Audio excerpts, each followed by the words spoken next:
તાર શું કરો? બસ જો ના એક કામ નહીં તો જુગાડ લગાવવું છે પતી જાય. અરે તમે જુગાડું છો? કરું તો પણ તો ચાલો તમારા જુગાડ પરથી આવે જુગાડું અને મને કહો જુગાડુનું ઇંગ્લિશ શું? નહીં હું ખાલી કરવાનો ઇંગ્લિશ બિઝનેસ ને કરવાનો. જુગાડુને કહેવાય ઇન્જિનિયર્સ. શું કહેવાય? ઇન્જિનિયર્સ. તમે તો બહુ બિંદાસ કહેવાય. જુગાડ કરનાર માણસ કેવો હોય? બસ મજા કરો. બિંદાસ છે ને? તો બિંદાસ નું ઇંગ્લિશ શું થાય? બિઝનેસ નો ઇંગ્લિશ એ નહીં.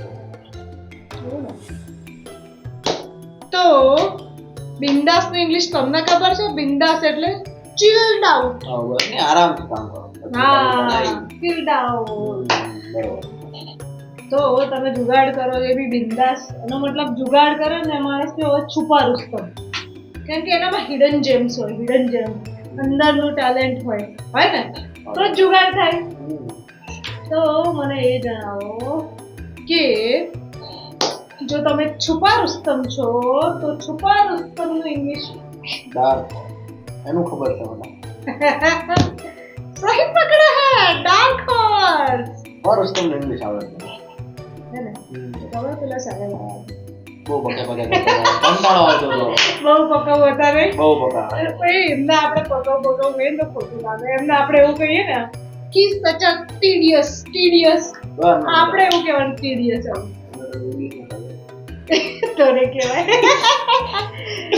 કુકાની કોણ આવ્યું? મફત આવ્યો છે રોજ જાય જાય. રોજ આજે નાસ્તાનો ટાઈમ છે ને એટલે લાગે ને આ ટાઈમે આવે છે બરાબર. પત્યું. આપણે હવે એને તો અંગ્રેજી નહીં આવડતું ને એની આવે એટલે સાંભળતા જ આપણે કહેવાનું કે તું મૂર્છર બરાબર બરાબર છે. એને નહીં આવડતું. એને નહીં આવડતું કશું નહીં આવડતું. તો તમે અમને કહો તો આળસું નું ઇંગ્લિશ શું શું થાય? અને અમારી ચેનલને સબસ્ક્રાઇબ સબસ્ક્રાઇબ કરી કરો. દો, વિડિયો શેર કરી દો. ના ગમે તો ભાઈ સાહેબ લાઈક ના કરતા આવું કરી દેજો. તો કંઈક તો કરો.